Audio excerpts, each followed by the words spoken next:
Okay. Hello, everyone. Hello.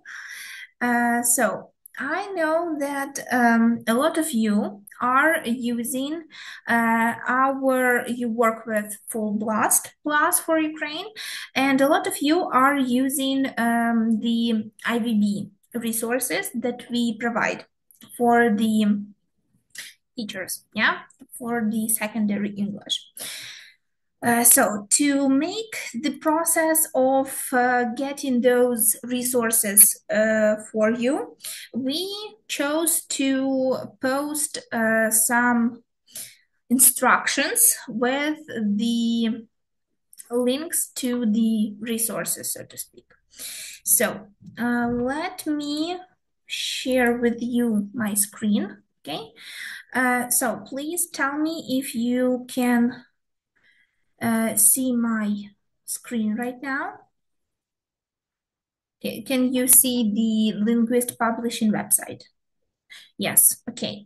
So the easiest way to get the resources without waiting for me to send you a letter, you can find the post that we have on Linguist Publishing website, which is called «Інструкція до завантаження матеріалів додатку IVB Full Blast Plus». You click on that post and you have this button which is called «Завантажити інструкцію». When you click on it, you will receive this PDF document, yeah, and these three titles here, yeah, Full Blast Plus 5, 6, and 7, they all have links attached to them, yeah? Okay. Yeah, hello everyone. And when you click on the link on the title, yeah, of the book, it instantly transports you to the questionnaire that you need to fill out, yeah? So for example, so the 5th grade usually is giving everyone a lot of trouble. So for example, I will put in my name and surname, yeah.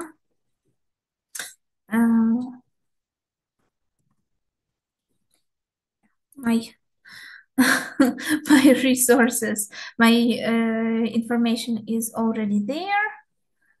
Okay, here.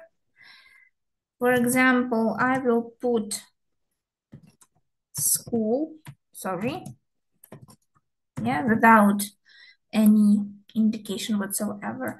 I will choose Rivne region because I'm from Rivne region. And I will type Full Blast Plus. It doesn't take you a lot of time. You click that you agree. And please remember that you should download these resources from your laptop or from your computer, because mobile phones and even your tablets, they don't support this type of program. So that's why I advise you to use your PCs, yeah, your computers or your laptops. And when you click «Надіслати», you don't click this tab closed, yeah, you see the link which you need to click, and you will be redirected to the hosting website that will provide you the resources. Yeah, so for example, we click «Завантажити все», and you, okay, it blocked. Why? Okay, if I click here. Okay, I have no idea why it's showing that it's...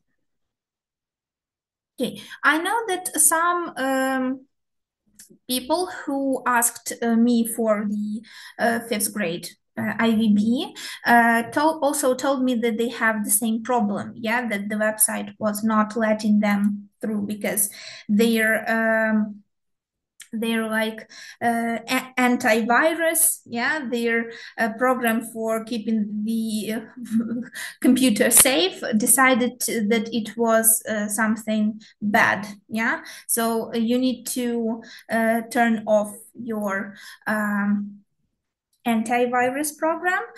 Or we will also look for different hosting sites, because because for some reason the Google Drive thinks that the materials that are in the folder for the IVB full plus 5 that they contain some harmful files, and it's against their policy.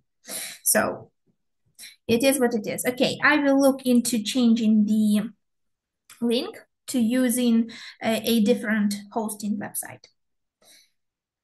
Okay, so I will stop sharing my screen. Hello, everyone. Hello. So I think we can start. Yeah, I think we can, and we should. So let me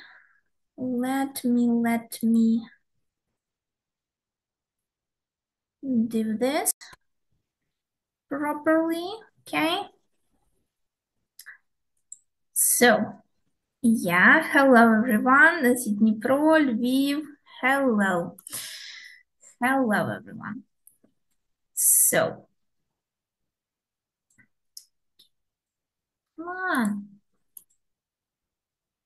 So, as usual, hello, Pan Serhiy, nice to meet you too. I missed you very much so. So who isn't aware, Pan Serhiy is our usual suspect during our webinars, and it almost feels incomplete without him. Okay. Yeah, Kharkiv, Kyiv, hello everyone. So, as you know, Linguist and the publishing house Linguist and, of course, our brand Formula, we all are a part of this big company, which is called Linguist. So, let me share with you some information. We have spent 17 years on the market, 18, soon to be 18, and we are the official representatives of some world-renowned publishers, and of course we are a leading distributor of educational literature in Ukraine. We provide more than 10,000 study materials, different types of materials, such as courses, exam trainers, dictionaries, all of the resources that you can use to make your students journey into the English language and other languages too, colorful, interesting, and of course help them learn something useful. Also, we offer our own partnership program with special terms and events for loyal educators and institutions. We teach, not we, but you teachers, teach about 1 million students right now using the textbooks and workbooks, which are adapted to new standards by our own Linguist publishing house, and of course by Formula, who creates, adapts books for math, for IT, for many different interesting subjects. We also give personal offers. We have assigned managers for each client, and also we provide tiered discounts and quick delivery, of course, according to different situations all around Ukraine. And we, me, myself, and my colleagues, we host around 250 webinars per year, which includes the all Ukrainian conferences, and of course different workshops for platform users, for private, and we offer private consultations on demand for our clients. Our range of languages, our range of languages. Hey, why is everyone calling me? I'm so sorry. Everyone wants something from me. I have no idea why.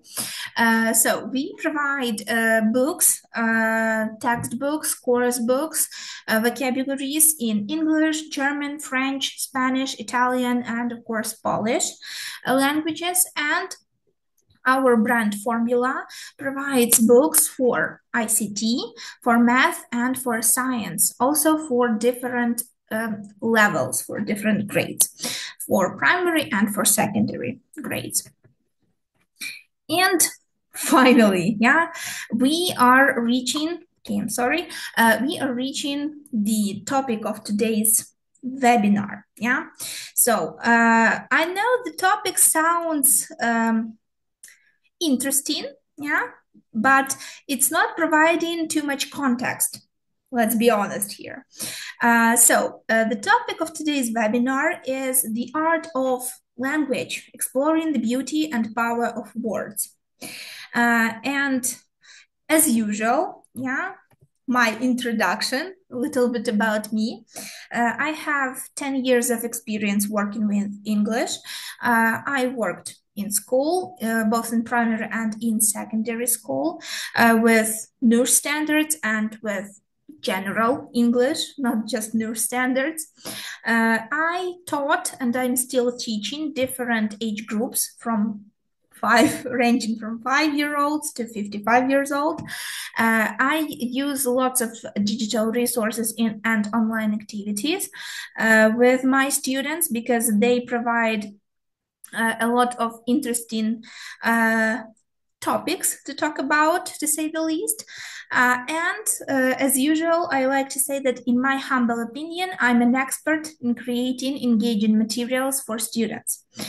Most of the materials that you see, which are for Christmas, for Easter, for our niche courses, I was a part of creating those resources. I was not the only one creating them, but also our other ELT consultants, our amazing editors. So we all had a hand in creating those resources, but I really enjoy it. So the most important question, aside from the main topic of our webinar, is how can you obtain your certificate? So you will receive a letter on October 31st, which is Thursday. You will receive an email from us, from Linguist. In that email, you will have two buttons. I can say buttons, it's the best way to describe it. One will lead you to the recording of the webinar, which will be posted on our YouTube channel. And the second button will lead you to a Google form, which you will fill out. And after you press надіслати, send, please don't click off, don't close that tab, because after you click надіслати, just as I showed you with the IVB resources for Full Blast, you will receive a link to the folder which hosts your certificates for those who attended the webinar. To make your search of your certificate easier, please keep in mind, remember the language that you used when you were registering for the webinar. Okay, Finland, wow, good job. So remember which language you used when you were registering for the webinar. Was it Ukrainian? Was it English? Did you write your name or your surname first? And please use the folder which is called для швидкого пошуку. In that folder you will have a document which is called перелік учасників. And in that document there will be a list of all of the participants who attended the webinar. And you can use that list to find yourself. And right beside your name, in the next column, you will be seeing a link to the certificate that has your name, that has your information in it. And you can easily download that certificate. If you have any problems, you can always contact me. I will be happy to help. But please make sure that you follow all of the steps that I showed you. Okay? So, just so we can move on now. So, what about the agenda for today? Yeah. So, we will discuss a few topics, a few questions, if you will. So, we will talk about why language and words matter. Yeah. We will also discuss how grammar and critical thinking work together to make our students, to keep our students more interested in learning grammar, and of course in expanding their critical thinking skills. And last but definitely not least, the real life examples of using grammar, to use or not to use.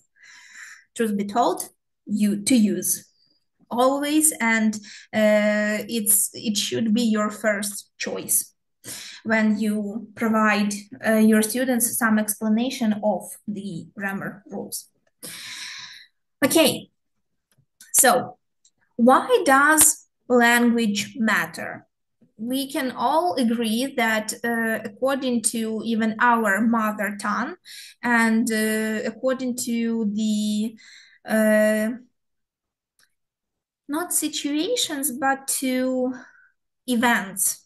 Yeah, I think events is the best word to use here. To the events unfolding in our country in the last few years, we can all agree that language matters no matter what. Yeah, because it's the foundation to the human communication, and especially the language that we use that is native to us helps us keep our identity first and foremost, right? The language helps to shape our thoughts, our emotions, our interactions with others. Yeah, it helps us to unlock some creativity in us, yeah, to show our critical thinking skills, to express ourselves with language, with our native language, and of course with the language that we or our students study or learn. Yeah, and it's the language is an interconnected world. Yeah, it's providing the most effective way of communication than any other way. Yeah, because while we can write a text message, while we can make a call, we are still using the language. Yeah, because it's the best way to showcase what we want and what we need. And of course, words have power.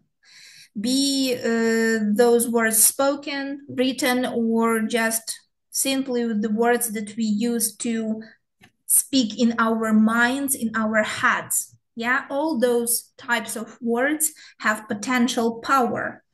And of course, the choices that we make, especially the choices that our students make when it comes to expressing themselves with the language, with the words, sort of sets parameters for their life. Yeah, and the skill of expressing ourselves, of our students expressing themselves, possesses our life basically and their life. Yeah, and it can contribute to many different abilities of our student to succeed both personally and of course professionally.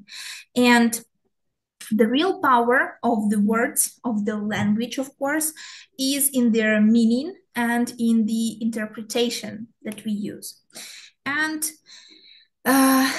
we all know that words can hurt the most, even when you aren't using physical force. When you use just your words, they can hurt the most. And sometimes some people do that without even realizing it, but sometimes people do it intentionally. But when it comes to actually using language and using words, especially when it's a foreign language that our students learn, that our students study, we need to keep in mind that, of course, their level of knowledge is different to ours. Yeah, it can't be compared most of the time because they are still learning, while we have some previous experience, not just in the vocabulary range that we have, but also in the grammar range and also in the experience range, right? Okay, so how can critical thinking and grammar actually work together? Yeah, how they make it work. So let's relax in our seats, yeah, and just think for a few minutes. So we all know that thinking is actually a complicated process, yeah. We and our students do it all the time, every single day, or maybe even every hour, every minute, yeah. But we don't always, and our students especially, don't always think critically, yeah? So the logical question then arises, what is critical thinking, yeah? So sometimes, even from the early childhood, children ask lots of questions. Why the sky is blue, why the sun is yellow, why the grass is green, and so on, yeah? So while they are not using critical thinking here, but they are still thinking, yeah? They're looking for a reason why something is the way it is. And at the same time, yeah, while we as older people look for ways to answer them, yeah, we start to think critically. What's the best way to explain to a child why the sky is blue, why the sun is yellow, and why the grass is green, and so on and so on. So by thinking critically, basically we all mean a complicated process. Yeah, we know that it's a complicated process that enables us to connect not just the causes, yeah, the reasons why, but also the results of some problems and the possible solutions to those problems. Yeah, but how can we use that in teaching English to our students? A better understanding of teaching grammar and teaching critical thinking, not teaching, so to say, but providing opportunities for improving your students' critical thinking will make your lessons for your students more unforgettable. So how does it work? Let's remember that grammar has its own problems a little bit. Why do I say problems? So the first part of grammar is the factual grammar. So let's look at your course that you are using right now and tell me in the chat box if you agree with what I'm saying or if you don't agree, okay? So the factual grammar is basically when grammar is seen as a fact. For example, we have the nouns, yeah, and when we have the singular and the plural form of nouns, yeah, and we have different ways on how to make the plural form. But we have only 12 nouns that end in F or FE, And when we make them into the plural form, they drop F or FE and add VES. It's a fact, yeah? So it's 12 words. Wife, knife, life, wolf, self, calf, shelf, leaf, loaf, thief, sheaf, half. 12 words, yeah? It's a fact. Nobody can change that. Yeah. Or for example, it's a fact that to make a plural form of man, you just need to change one singular letter. Yeah, because man, basically it's the same pronunciation, but when it's written down, it's different. Yeah. So next we have the non-generative grammar. What does this mean? It can be described through a simple rule. Yeah, everything is not the same. For example, if we have the word wife, yeah, and we make it into plural, yeah, and we drop the F and we change it to V, and ES is added, yeah, but it doesn't help us with safe, yeah, because safe saves.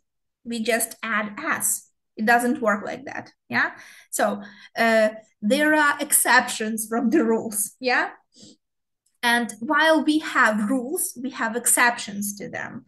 And those exceptions are the non-generative grammar, yeah?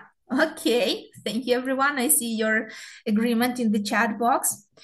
And the next part, the third part, is the comprehensive grammar.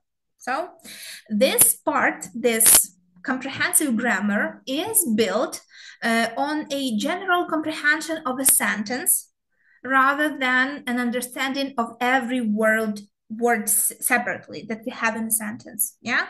For example, yeah, how do you do?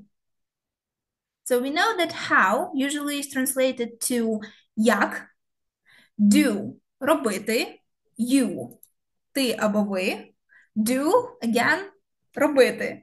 But when we translate this question, so when we ask in English, how do you do? Usually it would mean that how are you most of the time? Yeah. What are you up to? And something like that. Yeah. It won't correspond to the actions that the person is doing, right?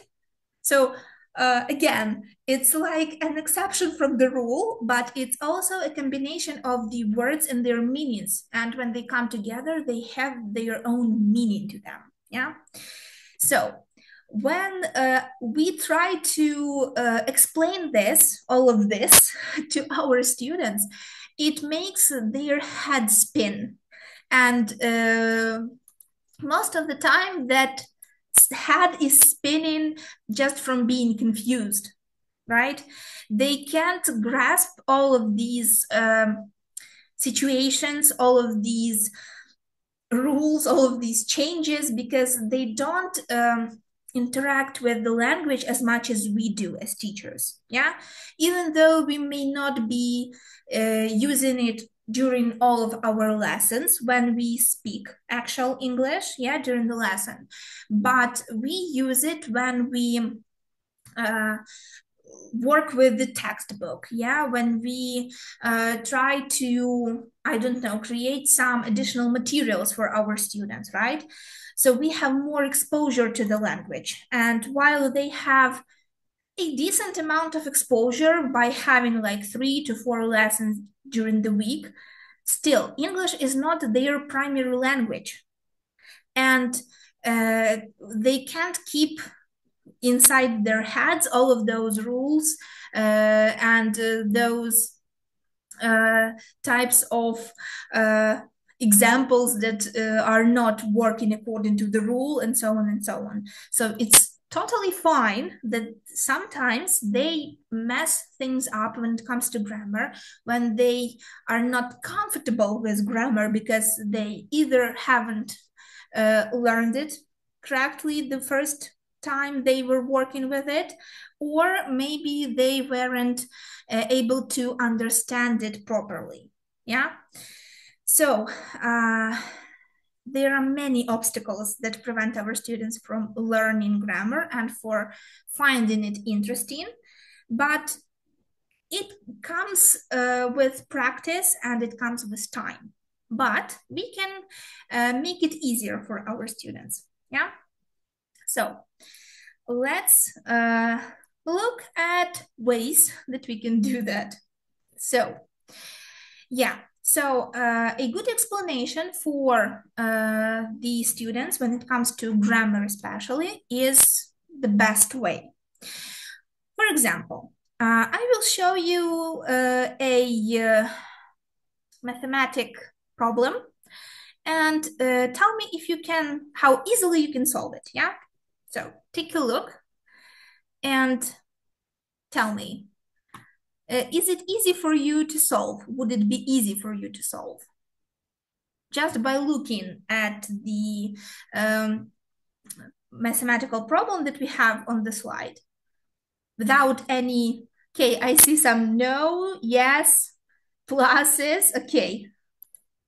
No. So for some people, it would be easy. Yeah, not possible. Okay. So for some people who encounter math frequently, it would be easier. Yeah.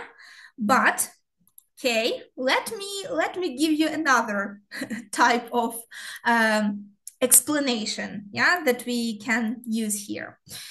So that's exactly the same reaction your students have when they see a grammar rule in the textbook. Yeah. It's the same reaction. They are looking at the rule, at what it's saying, and they're like, what's going on? What is it? Yeah. And they are like, oh no, I'm not up for this. Okay, so let me show you the same rule, but I will provide you with some context, and I will provide you with a different explanation, so to speak. Yeah.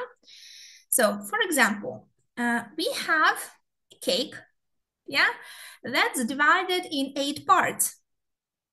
And we have a question, we have a context. So somebody has eaten a quarter of a cake. How many pieces are left? So is it easier now to solve this problem? Yes, right? Oh, I see a lot of number 6. Yes. So we have the cake with a picture, yeah, a picture of a cake. It's divided into 8 parts, and we know that someone has eaten a quarter. So we divide 8 by 4, because we know the quarter is 4. And we know that in 1 quarter, there are 2 pieces. Yeah, easy, right? So again, the context, yeah. But yeah, also it's not only easy, it's interesting. Yes, Olha, I agree. So it provides your students with a way to envision the representation of the problem that they encounter, right? So that makes it so much easier to resolve the problem, right? And we have the context, we have the visual representation of the problem, yeah? And we have given our students the explanation, yeah? So again, it's also interconnected, not just with critical thinking, but also with real life examples, yeah? They can envision their, yes, Alana, thank you. And it provides them with more realistic situation, yeah, that they can work with. Okay, so don't forget, rules need to be supported by examples, but only good examples can help. And we must remember to be extremely careful with the examples that we provide for our students. Because while we we know as teachers that there are some expressions, for example, that can be used in this context, in that context, and so on and so on. But most of our students are not aware of this, right? So we need to remember to use the examples that will be the easiest to digest, so to speak, and the easiest for them to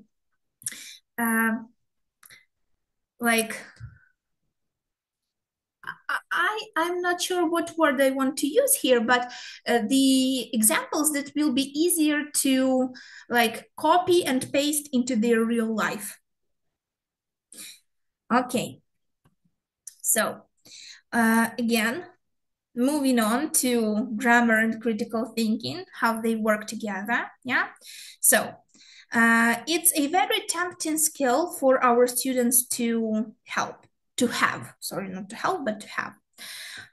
Of course, we can train it during English lessons, but how can we do that?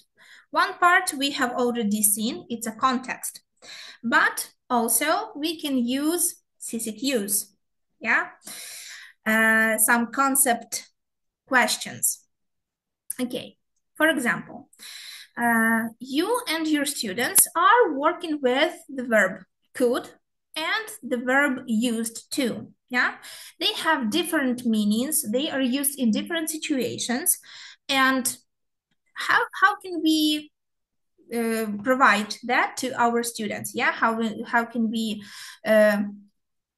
show them the difference, So while we can go into a long tirade about what each verb is used for, we can start with a simple text or a dialogue, For example, such as here for Full Blast Plus Grammar for grade 7.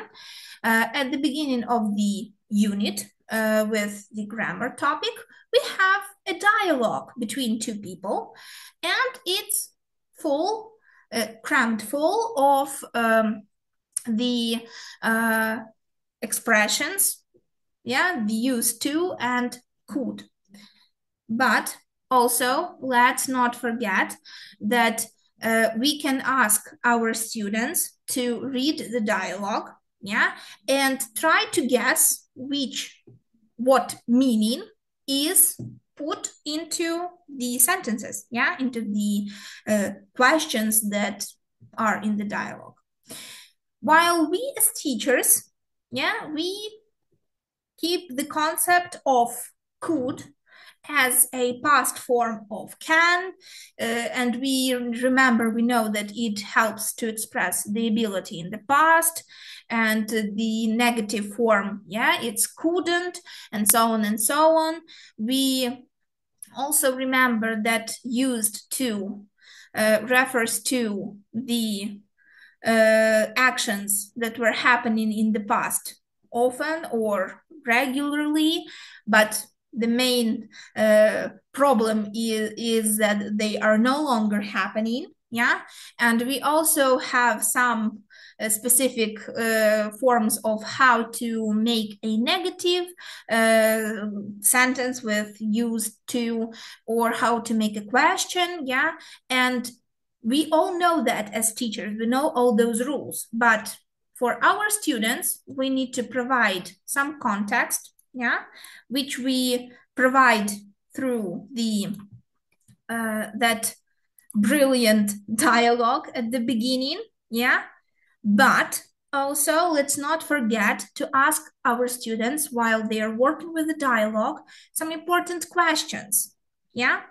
So they have read the dialogue, and they noticed that there are some words in bold, and ask them to look at them more closely and ask, so was this word used to express about some, to tell about someone's ability to do something? Yes or no? If yes, was it was the ability to do something or their inability to do something, Next, you can ask them, was that situation happening often, yeah? Or how often was it happening? Again, it will make them think more critically. They will look for clues in the text, yeah? And if it's used to, you can ask your students, yeah, is it still happening now? Or maybe it was happening in the past, but it has stopped now. So again, ask these questions to make your students see the relationship sort of between these types of verbs, yeah? And then after they work with the text, after they have like caught on to those connections, then you can easily move on to giving them those rules. And then those rules would be easier to understand for your students because they know the concept, yeah? They know how it's used in the spoken language or in the written tasks, and they will know, oh, if I want to talk about something that I could do in the past, yeah, that I can do 5 years ago, yeah, oh, I can use could, but if it's something that I was doing 10 years ago, but I'm no longer doing it, oh, it's better to use used to, yeah? So again, provide your students with context and help them see the connections between those usages, yeah? Okay, so for example, let's try this activity here, yeah? So I have the activity A here about could or couldn't, and I will ask you to type in the chat box, yeah? So let's look. We have, when Brad was younger, he worked all day and not get tired, yeah? And we have the second sentence. Now he can't wait to get home after work and relax. Okay, you weren't very careful by reading the task. In the task we have could or couldn't. Okay, could. I see lots of could. Yeah, exactly. He could. Good job. Yeah, he could work all day. Yeah, because we have the second sentence that says now he can't wait to get home from work. Yeah. Okay, great. Good job, everyone. Let's look at second sentence. Yeah, so yesterday morning, Janet wanted to go shopping, but she found her car keys. So she wanted to go shopping, but she found her car keys. What do you think happened here? I see couldn't. Yes, because we have the but.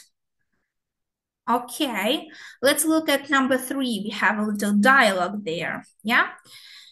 You swim fast when you were young. And yes, I.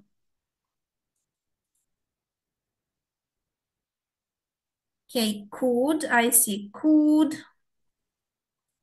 Yes, you're right, you're correct. Yeah, could you swim? And yes, I could. Okay, and we have number 4. When my brother was 12 years old, he skateboarded very well, but now he can. So what do you think for number 4? Yes, everyone, good job. Couldn't. Great. So again, you can ask your students, yeah? So you have the part with when he was 12 years old, and we have the part about now. Yeah, but now he can. So also, please make sure that you give your students the context of the task, because here we have just could or couldn't. We don't have used to, right? So we can't use it here because the task provides us only with could or couldn't. Okay. Here we have another type of task, yeah, where we need to circle the correct words. So let's take a look here. Again, we have number 1, Yeah, where is my biology book? I find it. So, did the person find the book or not? And is it happening now, or is it has happened in the past? Yes, everyone, it's can't, because where is my biology book? Okay, good. What about number 2? My sister speak French 2 years ago, but now she... Yes, the first part couldn't. Good job. And for the second part, but now she... Now she can. Yes, great. So, as you can see, the context is everything here, right? Okay, great, everyone. So, next, let's talk about real-life examples. Yeah, we know that providing some real-life context and real-life examples can clarify some pretty complex grammar rules and make them more accessible to students. By providing some real-life situations as explanations for the grammar contexts, for grammar rules, for our students, it makes it easier for them to apply them in practice. Yeah, and this approach also helps our students see the relevance of grammar in their everyday interactions. Yeah, and it's just providing students with more clarity. Yeah, and of course, the best way to provide that is to let your students use the grammar that they have learned and transport it, teleport it to their real life, right? So, let's take a look here, yeah? So, it of course needs to be authentic. Yeah, so let's look at the exercise that we have here. Yeah, so we have exercise E. So we of course have sentences about different people here, but you can ask your students to turn these sentences into those sentences that will be truthful for them. Yeah, so for example, in the first sentence here, we have Sandy. Yeah, we have prompts. We have Sandy, not have, pet cat, and pet rabbit. Yeah, so basically she didn't have a pet rabbit, but pet cat, sorry, but she had a pet rabbit. But for me, it's the other way around. Yeah, I never had a pet rabbit, sorry. So I can say that I didn't used to have a pet rabbit. I used to have a pet cat. Yeah. So again, you can allow your students to use the prompts that you have in the tasks to apply those prompts to them. Yeah, for your students to apply to their experience, to their life. Of course, if some parts of the tasks cannot be adapted, you can, of course, ask your students to create sentences about their friends, their family, or for any imaginary friend that they have. But by creating those sentences, yeah, personalization, yes, Elena, thank you. So by giving them that personalization, that personalized approach, they make those emotional connections to what they are learning. And again, I always use this when I talk about learning grammar, because when students make emotional connections to something they have learned, especially grammar, it makes it easier for them to remember some rules. I know from my own experience that when I had a student,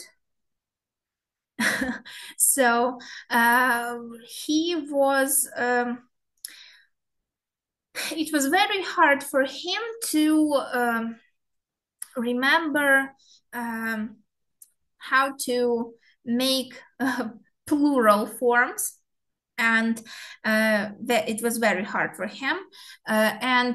So I usually was asking him to make sentences with plural forms about things that he had in his school bag, yeah, something that he always had with him, or sentences with plural forms of what he had in his room.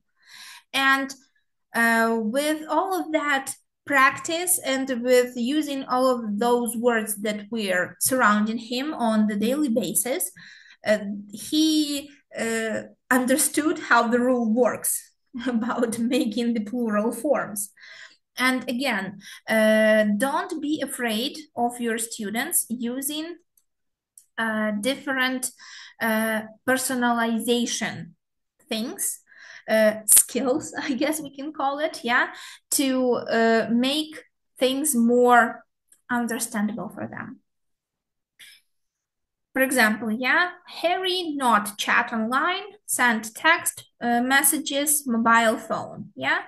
So Harry didn't use to chat online. He used to send text messages with his mobile phone or via his mobile phone, yeah.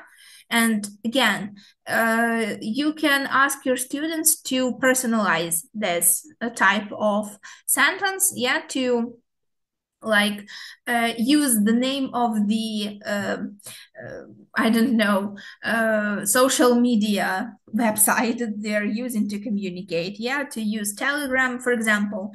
Harry didn't used to chat via Twitter or Viber. He used to send text messages via his Telegram account, yeah. Okay.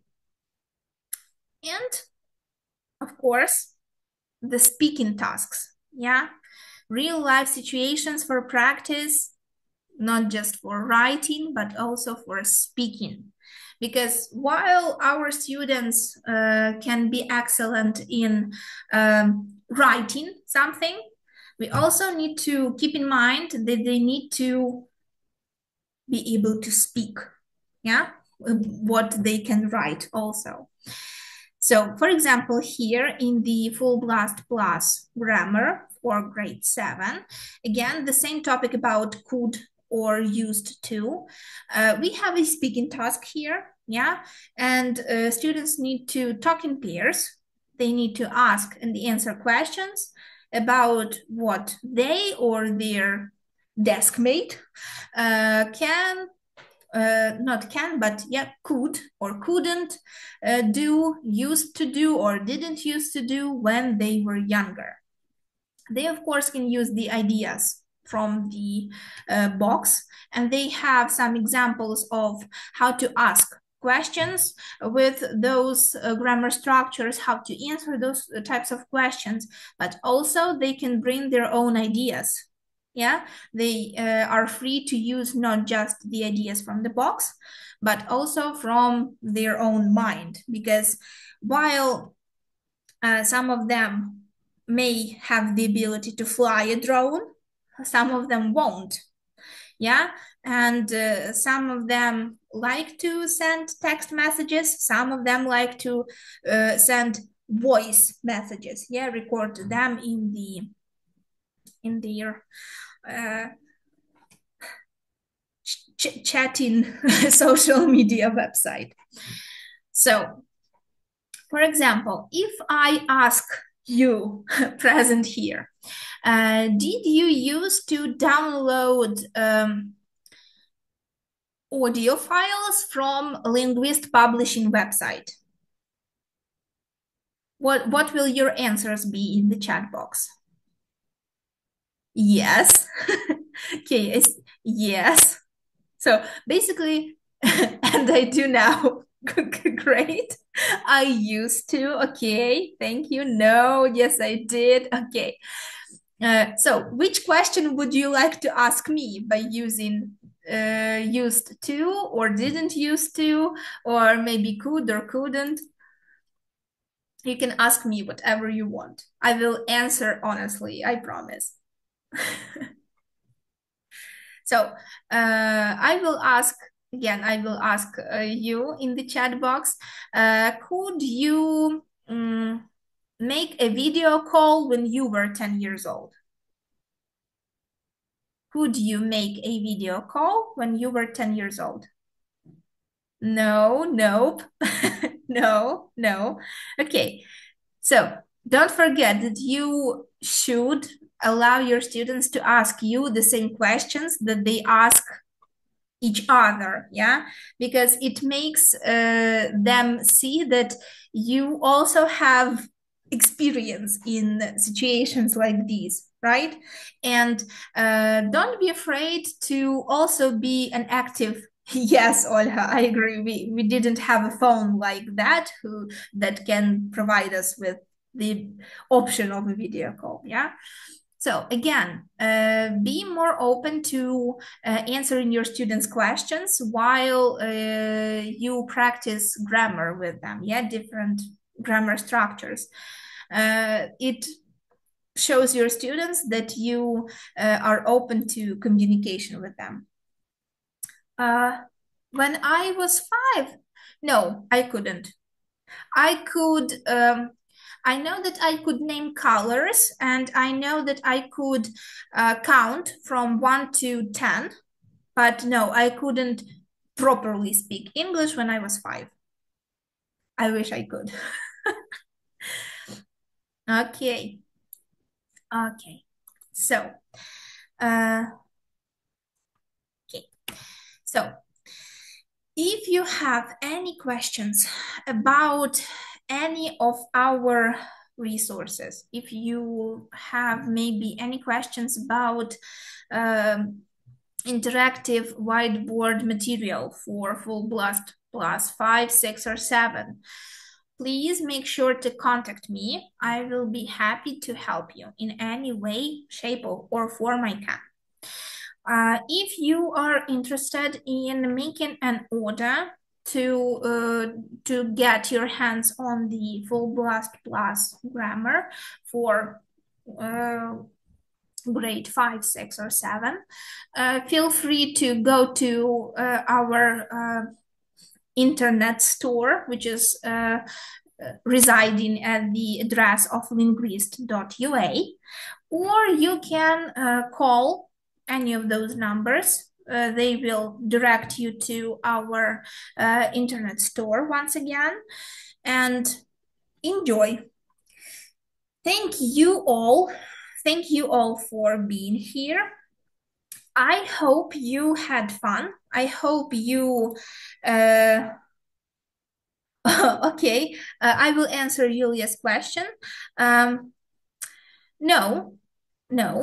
I was learning German at school when I was in grade 5 and 6, but I can only count from 1 to 3 in German, and that's all. Okay, thank you everyone. Thank you everyone for being here. Don't forget that on October 31st, you will receive an email, hopefully close to, I don't know, 12 o'clock dinner time, somewhere there. Don't forget to fill out the Google form and receive your certificate. Thank you, everyone. Thank you, everyone. Thank you. Okay. Marina, thank you so much. Thank you. Thank you, everyone, for your comments. Trust me, when I was just starting working with linguists, the thought of having a webinar in real life with people was making me like nervous. But now I can't wait to have a webinar. I can't wait to share my ideas, to share my thoughts, and to provide you with some interesting ways to help your teacher life become even more useful. Okay. Thank you. Thank you, everyone. Thank you so much for being here with me today. If you have any questions, you can, thank you. You can find my contact information on our Linguist Publishing website. But also, if you need, you can write me a letter. Yeah, even if you write a letter at info@linguist.ua, our amazing managers will redirect it to me too. Okay, thank you everyone. Have a safe and peaceful evening. And I will see you next month. Okay, everyone. Goodbye.